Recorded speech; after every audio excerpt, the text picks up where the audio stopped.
श्रीमद् भागवत महापुराण कथा स्कंद 8 अध्याय 9 शुरू हुआ। श्री सुखदेव जी कहते हैं, परीक्षित, असुर आपस के सद्भाव और प्रेम को छोड़कर एक दूसरे की निंदा कर रहे थे और डाकू की तरह एक दूसरे के हाथ से अमृत कलश छीन रहे थे। इसी बीच उन्होंने देखा कि एक बड़ी सुंदरी स्त्री उनकी ओर चली आ रही है। वे सोचने लगे, कैसा अनुपम सौंदर्य है, शरीर में से कितनी अद्भुत छटा छिटक रही है, तनिक इसकी नई उम्र तो देखो। बस अब वे आपस की जो लाग डांट भूलकर उसके पास दौड़ पड़े। उन लोगों ने काम मोहित होकर उनसे पूछा, कमल नयनी, तुम कौन हो, कहाँ से आ रही हो और क्या करना चाहती हो? सुंदरी, तुम किसकी कन्या हो? तुम्हें देखकर हमारे मन में खलबली मच गई है। हम समझते हैं कि अब तक देवता, दैत्य, सिद्ध, गंधर्व, चारण और लोकपालों ने भी तुम्हें स्पर्श तक न किया होगा, फिर मनुष्य तो तुम्हें कैसे छू पाते?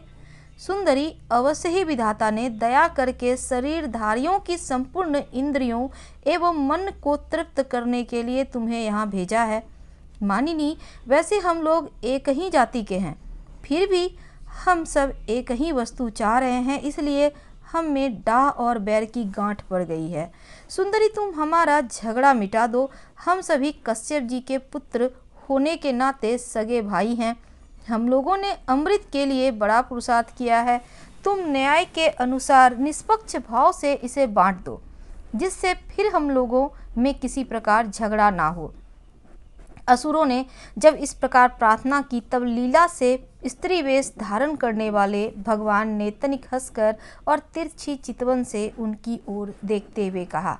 श्री भगवान ने कहा, आप लोग महर्षि कश्यप के पुत्र हैं और मैं कुलटा। आप लोग मुझ पर न्याय का भार क्यों डाल रहे हैं? विवेकी पुरुष स्वेच्छाचारिणी स्त्रियों का कभी विश्वास नहीं करते। दैत्यों, कुत्ते और व्यभिचारिणी स्त्रियों की मित्रता अस्थायी नहीं होती। वे दोनों ही सदा नए नए शिकार ढूंढा करते हैं। श्री सुखदेव जी कहते हैं, परीक्षित, मोहिनी की परिहास भरी वाणी से दैत्यों के मन में और भी विश्वास हो गया। उन लोगों ने रहस्यपूर्ण भाव से हंसकर अमृत का कलश मोहिनी के हाथों में दे दिया। भगवान ने अमृत वो कलश अपने हाथ में लेकर तनिक मुस्कुराते हुए मीठी वाणी से कहा, मैं उचित या अनुचित जो भी करूं, वह सब यदि तुम लोगों को स्वीकार हो तो मैं यह अमृत बांट सकती हूँ। बड़े बड़े दैत्यों ने मोहिनी की यह मीठी बात सुनकर उसकी बारीकी नहीं समझी, इसीलिए सबने एक स्वर में कह दिया, स्वीकार है। इसका कारण यह था कि उन्हें मोहिनी के वास्तविक स्वरूप का पता ही नहीं था। इसके बाद एक दिन का उपवास करके सब ने खान पान किया, भविष्य से अग्नि में हवन किया, गौ, ब्राह्मण और समस्त प्राणियों को घास, चारा, अन्न, धन आदि का यथा योग्य दान किया तथा ब्राह्मणों से अस्तवयन करवाया और अपनी अपनी रुचि के अनुसार सबने नए नए वस्त्र धारण किए। इसके बाद सुंदर सुंदर आभूषण धारण करके सब के सब उन कुश आसनों पर बैठ गए, जिनका अगला हिस्सा पूर्व की ओर था। जब देवता और दैत्य दोनों ही सुगंधित मालाओं और दीपकों से सजे सजाए भव्य भवन में पूर्व की ओर करके मुंह बैठ गए, तब हाथ में अमृत का कलश लेकर मोहिनी सभा मंडप में आई। वह एक बड़ी सुंदर साड़ी पहनी हुई थी। नितंबों के भार के कारण वह धीरे धीरे चल रही थी। आंखें मद से बिहल हो रही थी। कलश के समान स्तन और गज सावक की सूंड के समान जंघाएं थीं। उसके स्वर्ण नुपुर अपनी झनकार से सभा भवन को मुखरित कर रहे थे। सुंदर कानों में सोने की कुंडल थे और उनकी नासिका, कपोल तथा मुख बड़े ही सुंदर थे। स्वयं पर देवता भगवान मोहिनी के रूप में ऐसे जान पड़ते थे मानो लक्ष्मी जी की कोई श्रेष्ठ सखी वहां आ गई हो। अब मोहिनी ने अपनी मुस्कान भरी चितवन से देवता और दैत्यों की ओर देखा, तब वे सब के सब मोहित हो गए। उस समय उनके स्तनों पर से अंचल कुछ सिरक गया था। भगवान ने मोहिनी रूप में यह विचार किया कि असुर तो जन्म से ही क्रूर स्वभाव वाले हैं, इनको अमृत पिलाना मतलब सांपों को दूध पिलाने के समान बड़ा अन्याय होगा। इसीलिए उन्होंने असुरों को अमृत में भाग नहीं दिया और भगवान ने देवता और असुरों की अलग अलग पंक्तियां बना दी। फिर दोनों को कतार बांधकर अपने अपने दल में बिठा दिया।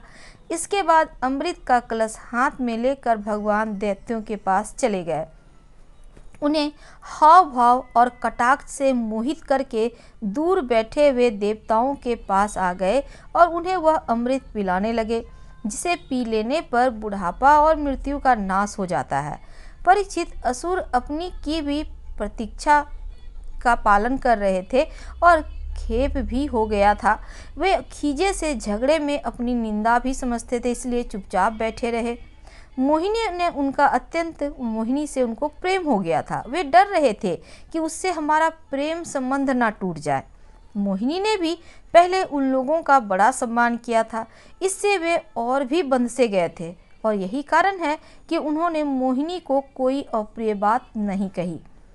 जिस प्रकार भगवान देवताओं को अमृत पिला रहे थे, उसी समय राहु दैत्य देवताओं का वेश बनाकर उनके बीच में आ बैठा और देवताओं के साथ उसने भी अमृत पी लिया। परंतु तत्क्षण चंद्रमा और सूर्य ने उसकी पोल खोल दी।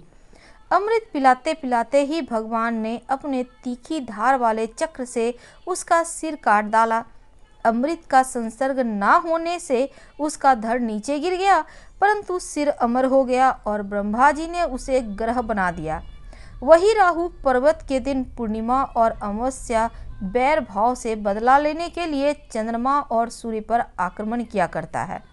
जब देवताओं ने अमृत पी ली, तब समस्त लोगों को जीवन दान करने वाले भगवान ने बड़े बड़े दैत्यों के सामने ही मोहिनी रूप त्याग कर अपना वास्तविक रूप धारण कर लिया।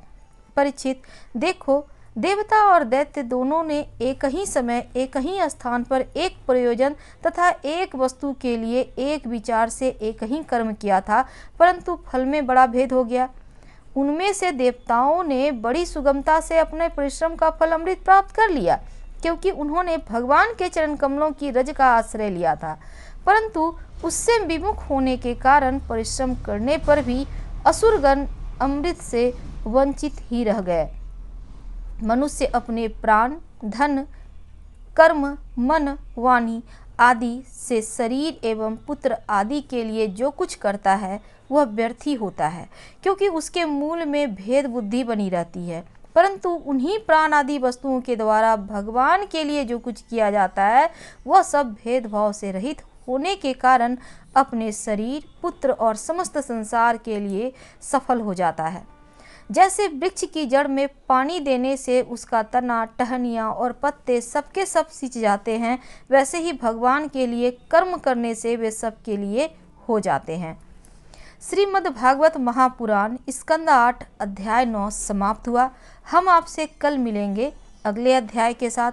पसंद आ रहा हो तब लाइक कर सब्सक्राइब करें, अपनों से शेयर करें और कमेंट में हर हर महादेव जरूर लिखें। धन्यवाद।